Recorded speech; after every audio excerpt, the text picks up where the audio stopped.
सुप्रभात मेरे प्यारे विद्यार्थियों। जैसा कि आप सब जानते हैं कि आज हिंदी दिवस है।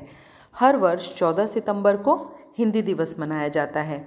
पर 14 सितंबर को क्यों हिंदी दिवस मनाया जाता है, ये मैं आपको बताती हूँ। जब भारत 1947 में आज़ाद हो गया था तो सबसे बड़ा प्रश्न जो था वो भाषा का था। जब 26 जनवरी 1950 को संविधान पूरे देश में लागू हो गया तो एक अहम मुद्दा बाकी था। किस चीज़ का? राष्ट्रभाषा का, कि हमारे भारत की राजभाषा, राष्ट्रभाषा क्या चुनी जाए। काफ़ी सोच विचार के बाद हिंदी और अंग्रेज़ी को नए राष्ट्र की भाषा चुना गया। ठीक है, पर आधिकारिक भाषा के तौर पर अभी उसको स्वीकार नहीं किया गया था।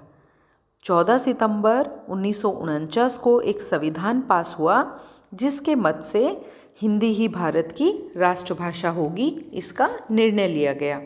तो देश के जो पहले प्रधानमंत्री थे उन्होंने इस दिन के महत्व को देखते हुए 14 सितंबर को हिंदी दिवस के रूप में मनाने का फैसला किया और पहला हिंदी दिवस 14 सितंबर 1953 को मनाया गया था।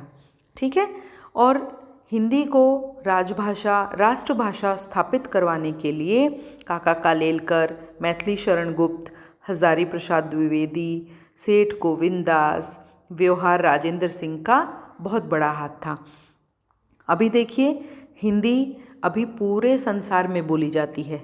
ठीक है, भारत की भाषा जो राष्ट्रभाषा है हिंदी, जो जनगणना के अनुसार 2011 में देश के लगभग 76% लोग हिंदी बोलते हैं। 100 में से 76% लोग हिंदी बोलते हैं। और सिर्फ भारत ही नहीं, फिजी, मॉरिशस, गियाना, बहुत सारे देश ऐसे हैं जहाँ पर हिंदी बोली जाती है। और फिजी की तो राष्ट्रभाषा भी हिंदी ही है। ठीक है, विश्व में सर्वाधिक फिल्में हिंदी भाषा में बनती हैं, सबसे ज़्यादा पत्रिकाएं हिंदी में पढ़ी जाती हैं और शब्द भंडार कहें तो 1 करोड़ से भी ज़्यादा शब्द हैं हिंदी में। और हिंदी विश्व की दूसरी बड़ी भाषा है। चीनी भाषा के बाद इसका दूसरा नंबर आता है। आज हिंदी भाषा विश्व भाषा बनने की ओर अग्रसर है। हर जगह हिंदी का अध्ययन शुरू हो गया है। लगभग दुनिया के हर कोने में शिक्षण संस्थान बन गए हैं। अमेरिका में तो 32 यानी 32 विश्वविद्यालयों में हिंदी पढ़ाई जा रही है। ब्रिटेन के लंदन यूनिवर्सिटी, कैम्ब्रिज में सब जगह हिंदी पढ़ाई जाती है। जर्मनी में भी 15 शिक्षण संस्थानों में हिंदी पढ़ाई जा रही है। चीन में तो 1942 से ही हिंदी का अध्ययन शुरू कर दिया गया था। हिंदी सिर्फ अब गंगा ही नहीं बल्कि समुद्र बन रही है। मतलब गंगा सिर्फ भारत तक ही सीमित नहीं है, पूरे विश्व भर में उसका नाम हो रहा है। हिंदी हमारी मातृभाषा तो है, हमें इसका आदर करना चाहिए। ठीक है, देश में समृद्धि और आर्थिक तकनीकी जो बढ़ रही है उस विकास के कारण हिंदी अपना महत्व कहीं ना कहीं खो रही है, क्योंकि हर व्यक्ति सफलता पाने के लिए अंग्रेज़ी बोलना और सीखना चाहता है।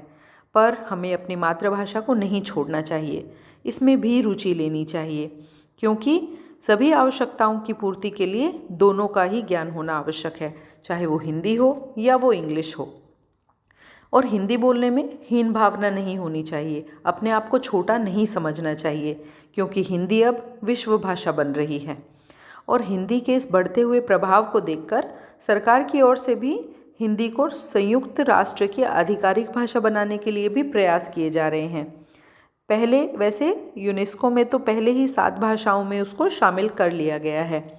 इसीलिए कहते हैं जन जन की भाषा है हिंदी, भारत की आशा है हिंदी। जिसने पूरे देश को जोड़े रखा है वो मजबूत धागा है हिंदी। तो हिंदी प्रेम की है भाषा, बस यही तो है इसकी परिभाषा। तो हिंदी भारत की बेटी के समान है। ठीक है, और हिंदी दिवस को हमें पूरे हर्षोल्लास के साथ मनाना चाहिए, क्योंकि यह सबकी अभिव्यक्ति की, सहज अभिव्यक्ति की भाषा है। हमारी राष्ट्रभाषा को नीचा नहीं होने देना है, क्योंकि हिंदी हमारी पहचान है और हमारा गर्व भी है। हिंदी पर हमें गर्व है।